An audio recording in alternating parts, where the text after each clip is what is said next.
What is up, love doves? I'm coming at you from a beautiful, mellow Sunday night here in Mesoamerica. Good Lord, it's been beautiful out. I mean, friends, I was raised in Chicago. This time of year in Chicago, it's 33 degrees and sleeting. You got dirty snow everywhere. The snow just sits and gets all nasty. You gotta heat up your car in the morning and then get the scraper out and scrape out the... I cannot express how much I appreciate the sweet, sweet winter climate here in Great Bird City. I was out by the canals with my kettlebell today, with my tank top. I even took my tank top off for a while to get some of those sun rays. Just chilling. Ducks were out. I mean, the canals are nasty. I'll be honest with you guys, the canals are pretty dirty, but the ducks are so happy. And the sun's out, and it's almost Christmas over here, and I'm just like, you cannot beat this. You cannot beat it. But don't move here, people. There's enough people here already. There's plenty of other places that have nice weather this time of year. Go there. Great Bird City's getting very crowded. So, and the rent is getting ridiculous. So there's lots of other places you can go to. I'm just saying, I appreciate the climate. Anyways, why am I gathered here on the mic tonight? I'm gathered here on the mic tonight to discuss a healing modality that has been incredibly important to me in my life. So I've talked about this a little bit before on the podcast, how we are all these nodes of consciousness, nodes of awareness, and we are products of our life. We are products of our experience, you know? So like everything that we as individuals have experienced, gone through, overcome, been throttled by, it all affects our outlook. It affects how we see the world. And this particular healing modality just continues to be this, like, I will call it a foundational source of my well-being. So I'm going to talk about it today and tell the story of like how I got into it. Friends, I'm talking about acupuncture. So acupuncture, probably a lot of y'all have heard of acupuncture. Maybe some of you don't know exactly what it is. Acupuncture is a treatment based on Chinese medicine, a system of healing that dates back thousands of years. As a Taoist, I'm a Taoist at heart. So if it's a Chinese medicine system, I'm open-minded to it, friends. Because the Taoists have also taught me a lot, such as menstrual blood has stem cells. So don't forget that. Just saying. It keeps the dementia away. I'm just saying. Just saying. At the core of Chinese medicine is the notion that a type of life force or energy known as qi, which is pronounced qi, so I pronounced it wrong just then. A type of life force or energy known as qi flows through energy pathways or meridians in the body. Now, this makes sense to me because I, again, as a product of my experience, I like to meditate. I like to sit. I like to put on my binaural beats, 528 hertz, and I like to meditate, and I can feel the energy meridians. I correlate them with my chakra system, but it's real to me. This is real. Each meridian corresponds to one organ or group of organs that govern particular bodily functions. Achieving the proper flow of qi is thought to create health and wellness, and I'm here to tell you it does. It does create health and wellness.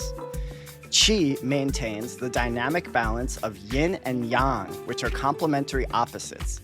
Something I'm learning about the old world, old school Azteca belief system is they also believed in the duality of the godheads, how the godhead was male and also female at the same time. It was like a unity of the opposites. So this is something that goes very deep, and it's an earth thing. I am a citizen of earth, and I pray to the earth goddess. I do not pray to a flag, one flag or another flag. I pray to the earth goddess. I'm a citizen of the earth. I believe that we should love all peoples. That's just me over here. Anyways, back to acupuncture. According to Chinese medicine, everything in nature has both yin and yang. Isn't that so true? I think it's so true. Just like Carl Jung talked about this too, how every anatomical male has an inner psychological feminine, every anatomical lady has an inner psychological male, and then I know it gets all convoluted and everything. It's all happening, friends. It's all happening. And we are just staying balanced on our board, trying to stave off the depressive episodes and just living life to the fullest over here. That's what I'm trying to do. An imbalance of chi, too much, too little, or a blocked flow causes disease or dis-ease. To restore balance to the chi, an acupuncturist inserts needles at points along the meridians. These acupuncture points are places where the energy pathway is close to the surface of the skin. So the history of acupuncture, the earliest recorded use of acupuncture dates all the way back like 3,800 years ago, friends. 3,800 years ago. That's a long time ago. That's 1,800 years before a Palestinian rebel named Jesus walked the earth. So that's like a long time ago. You know what I'm saying? Knowledge of acupuncture spread from China along Arab trade routes toward the West. Acupuncture gained attention in the United States after President Nixon visited China in 1972. Traveling with Nixon was New York Times reporter James Reston. I don't really want to read about the New York Times, and I don't want to read about Richard Nixon, to be honest with you guys. Sorry. But when they start talking about the New York crimes, I tune out because it's a mouthpiece of the state. The New York Crimes is not interested in giving you truth. It's giving you propaganda.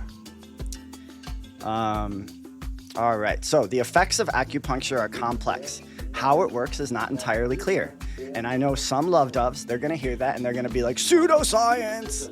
But for me, just because you don't understand exactly how something works, and actually I feel like that my acupuncturist friends out there would be screaming right now and they'd be like, no, we do know how it works, this is very complicated.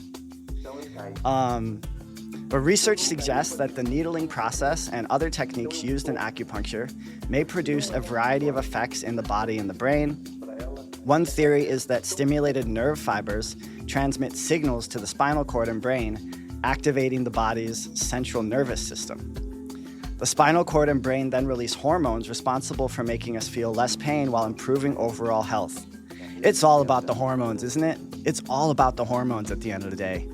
That's why I inject bovine growth hormone directly into my neck every morning. Just kidding, I do not do that. I don't actually do that. And then it goes into these different styles of acupuncture. There's traditional Chinese-based acupuncture. There's French energetic acupuncture. There's Korean hand acupuncture. There's auricular acupuncture. That's based on the idea that the ear is a reflection of the body, and that applying acupuncture needles to certain points in the ear affects corresponding organs. And I have a story coming up about that. I got a story coming up about the ear acupuncture. There's Japanese styles of acupuncture. There's myofacially based acupuncture. So anyways, that's just a little bit of background on acupuncture. So, and I ask the skeptical love doves out there to just have a little bit of an open mind for a second. You know, if you don't want to have an open mind, it's fine. You're a sovereign being, and you can just shut this podcast right down. You can be like, I don't want to hear about this, but I do want to hear about it, and that's why I'm talking about it. And not only do I want to hear about it, I want those needles in me. I want them in me. The needles, I love acupuncture. Acupuncture has helped me so much in my life. So my first introduction to acupuncture happened years ago when I used to live in Arizona. Before I moved around and I was living in Hawaii and stuff like that, I lived in Arizona. And at this time in my life, I was still hitting the bottle. I was hitting the bottle hard. And so that probably wasn't great for my health. And my sleep wasn't that great because when you hit the bottle hard, it fucks with your sleep. And then also what I didn't know the first time I lived in Arizona, I did not know that you cannot drink the tap water here. I didn't know that because I'm from Chicago. Chicago's nestled right up against Lake Michigan. You can drink that water right out of the tap all day. Here in Arizona, you can't do that. You got to get the water. Many of my friends distill their own water, which is fantastic. You just want to make sure that you distill it into a glass container, not a plastic container, because I guess plastic can absorb into the distilled water if you're not careful. I like to get water from the Watermill Express. So shout out to the good people at Watermill Express. There's these little stations, these kiosks around the valley. The price did go up recently a little bit, but still for like $1.75, or sometimes it goes all the way up to like $2.50. You can get 5 gallons, and they use like 12 different filtration systems, and it's good water. So shout out to the Watermill Express people. They are not an official sponsor of the show, but if you guys hear this and you want to give me some free gallons of water, hit up the email, barbarian.noetics@proton.me. I'm not opposed to, I just gave you a nice little shout out. So I think it's fair if you give me like 50 free gallons of water or something. Watermill Express folks out there, barbarian.noetics@proton.me, hit me up. Anyways, in the before times, when I was drinking too heavily and drinking the tap water and partying like a maniac, I was a younger buck, I was a total maniac, and I started having chest pains, friends, like chest pains. And I'll never forget it. I was driving on the 17, and I'm like a young buck and everything, but I started having like very intense chest pains. And it was like, man, even just remembering it kind of is like intense for me, because chest pains are scary because, you know, you're like, what's happening? Is this going to lead to like something else? What's going on? And it was like type of chest pain that like started and then like kind of got more and more and more intense, and like would get to a crescendo and then like fade and then start again. And it was like really scary. And so I was like, what am I gonna do about these chest pains? At that point in my life, I was not yet ready to let the bottle go. If I had let the bottle go and stopped drinking I did stop drinking the tap water at that point, but I wasn't ready to let the bottle go. So I was like, what can I do? And at that point in my life, I was a volunteer coordinator, and I had met a really beautiful person who I will let her remain anonymous, but if you're listening, you know who you are.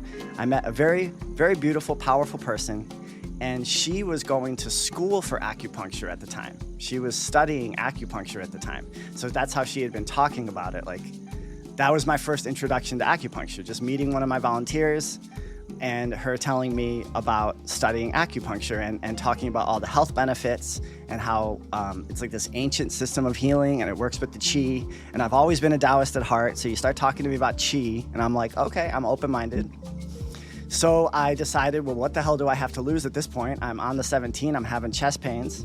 And so I went and got made an appointment with, it's called PIMA, and I don't recall exactly what that stands for, but it's like the Phoenix Institute of Herbal Medicine and Acupuncture, maybe something like that.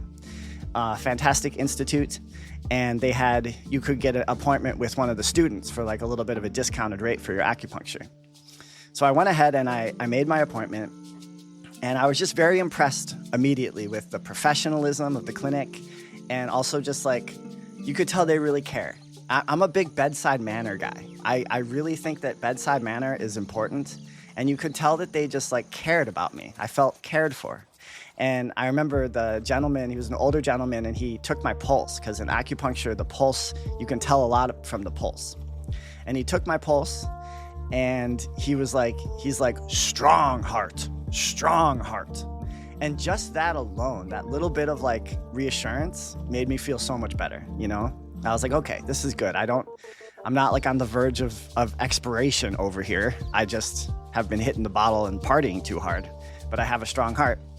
So anyways, I go for my appointment, and the student was this lovely young lady, and she was like, okay, she's like, I'm gonna give you this like, not experimental, but this new technique that she had just learned, this new technique. And they have very complicated Chinese medicine chi names for things, so I don't remember the name, but it was this new technique she had just learned, and it was on my back. So she had me lie down stomach first on this very comfy massage chair, and she put these needles like all over my back, all up in those meridians. And I just like was over, she was like, okay, just relax and take deep breaths, and you can like pray or meditate. I'm gonna be back in about like 40 minutes, and you just relax. And she put on some nice music, turned the lights down, left the room. And I was just like overwhelmed with emotion. I had so much like bottled up emotion as like a young man raised in the Midwest. You know, you're not exactly taught that like it's cool to cry. So I've always had a hard time feeling comfortable about crying. But man, did I cry. I just like sobbed and I sobbed and I sobbed. And I just felt like while these needles were in me, I just felt all these bottled up emotions, like those knots of energy that I talk about, all these knots of energy being untied. And I just like sobbed my freaking heart out for about like 20 minutes. And then I stopped sobbing, but I felt so much better. And I could just feel like I felt the energy flow. I really did. I felt the energy like flowing differently through my body. I was just completely blown away. And so then she comes back, she pulls out the needles. She's like, how'd it go? I'm like, that was intense. I just sobbed for the first time in like 10 years. She's like, well, that's good. That means you're releasing emotions and stuff like that. And then they also gave me some Chinese herbs to take. And it cured my heart pains. Like that was it. I did end up going back for like a few more treatments at that same clinic, but that was it for my chest pains. It cured my chest pains. And it also like did a lot for my emotional well-being, which makes sense if you believe, as I do, in the chi. It makes sense that like when your chi is flowing better, your emotions are able to also flow better. And was that ever the case? So I was just blown away and like very impressed with this. So at that point, I was pretty much like a convert. I'm like, I'm an acupuncture convert now. And so then fast forward many years when I'm living on the big island of Hawaii, and I'm living on the big island of Hawaii, and I was living in the shadow of Kilauea volcano because that was where it was still the most affordable place for me to live, because I didn't have a lot of frog skins at that point, but I did want to live on Hawaii. So I was working like so many jobs. I was working at a coffee shop, I was doing landscaping, I was selling chocolate, I was doing side hustles. And at that point, the Kilauea volcano, well, it's been active continuously since the 80s, but there was a huge lava flow that was headed directly towards the small little town that I inhabited. So there's just this lava flow heading towards us. And that was a wild time in my life. I just remember working at the coffee shop, I was getting calls from like NPR and like all these news outlets being like, yeah, we just want to hear your take on like, we hear that there's this lava flow heading towards you, and we just want to like, what's like the vibe? Are you guys? And I was just like, yeah, I mean, what can you do? You know, what can you do about the lava? Pele is going to do what Pele is going to do. Nothing really, you know, what little old me, I just have to embrace it. Be like, well, this is the beauty of Mother Earth over here. And I remember the Polynesian people, the Hawaiians, were always like, yeah, bro, it's the volcano. Like, what do you expect? Are you guys surprised that the volcano is volcanoing? It's a volcano. You're living on a volcano. I don't know what to tell you. And anyways, so, but it was a wild time working at this coffee shop while this lava flow was heading towards us. And then I remember one day, while I'm serving coffee, this nice lady comes into the shop and she's like, hey, like, you ever heard of acupuncture? And I'm like, yes, I love acupuncture. I'm way into acupuncture. She's like, I'm from Acupuncturists Without Borders, and we are here today, and we're set up shop to give acupuncture to people living here right now because we know you guys are under so much stress. And so we're here to like, we can help to de-stress you. So that was like so sweet of them. I'm like, wow, I didn't even know that Acupuncturists Without Borders was a thing. And I just thought it was such like a beautiful gesture for them to come all the way out there and give free acupuncture to the people that lived in this little small town. So I definitely took them up on that. And that was my first experience with, I believe it's called auricular acupuncture, where they just like the ear is like a little microcosm of the body, and you can put needles in the ear a certain kind of way and it'll fix you right up. And man, it did. It was amazing. It was like an hour-long treatment, and she put all these needles in my ear, and I felt amazing. I felt so incredibly de-stressed, and also just like kind of touched that's just so sweet, you know? Acupuncturists Without Borders, just very beautiful, selfless people going around the world and giving people acupuncture in stressful situations. I just think that's a beautiful thing. So shout out to Acupuncturists Without Borders.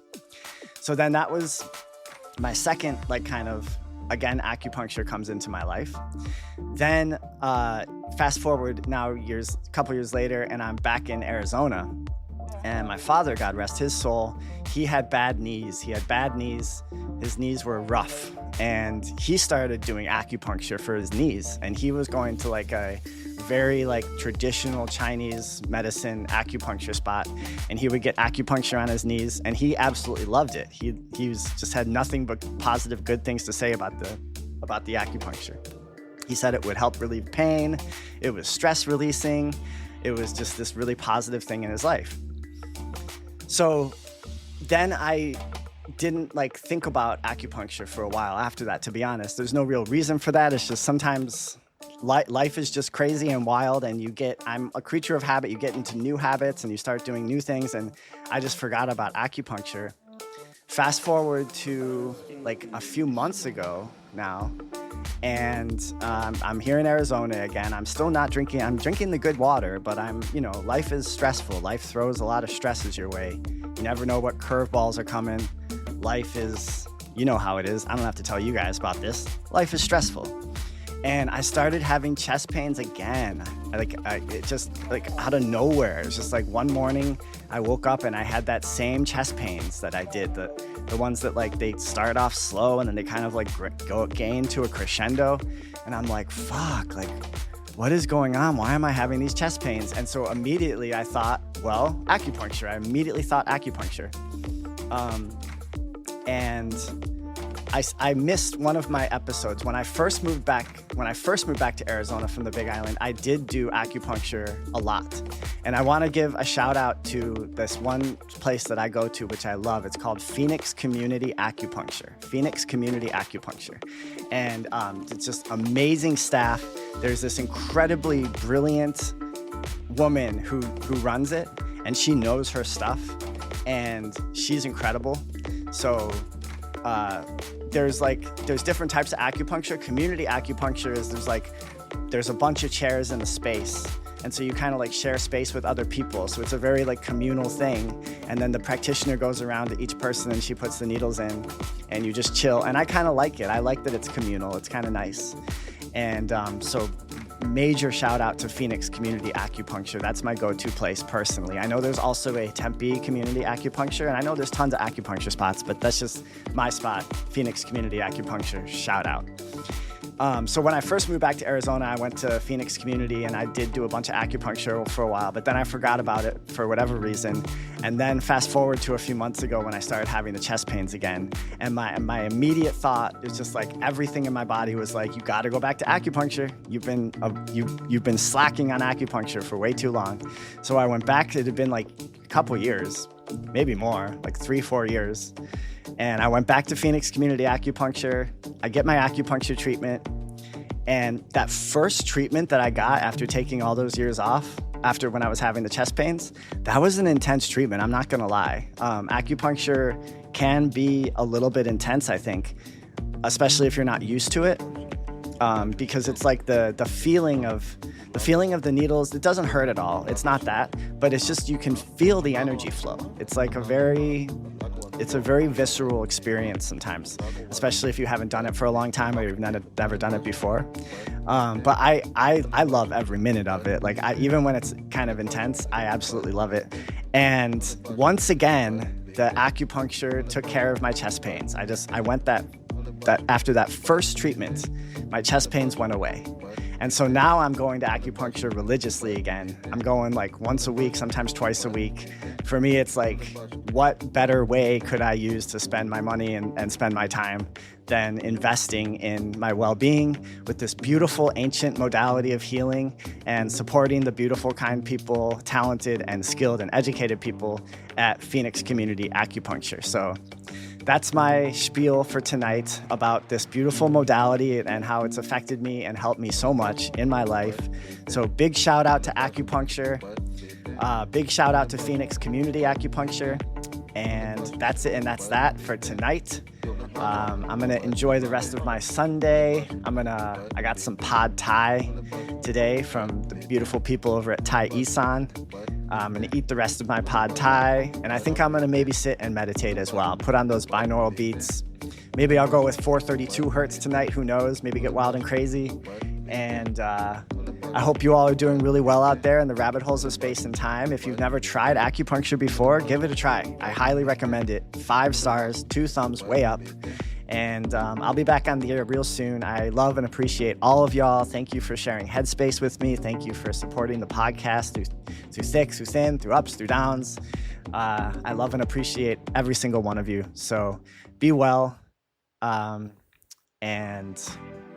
that's it. And that's that for tonight. Much love, everybody. Little Raven signing out.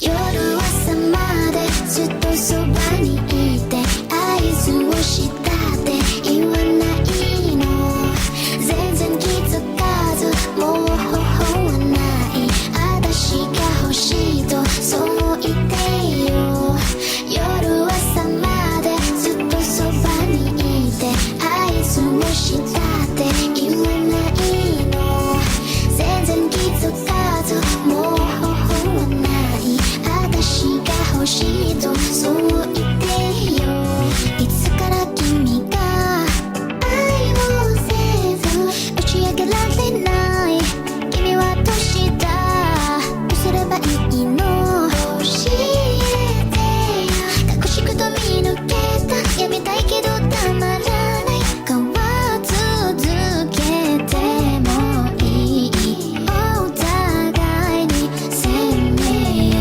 って欲しいならほら叫べしないといけない夜朝までずっとそばにいて合図をしたって言わないの全然気づかずもう方法はない私が欲しいとそう言ってよ夜朝までずっとそばにいて合図をしたって言わないの全然気づかずもう方法はない私が欲しいとそう言ってよ胸を張って息を飲んで見たことのないね Just like this こんなに素敵人は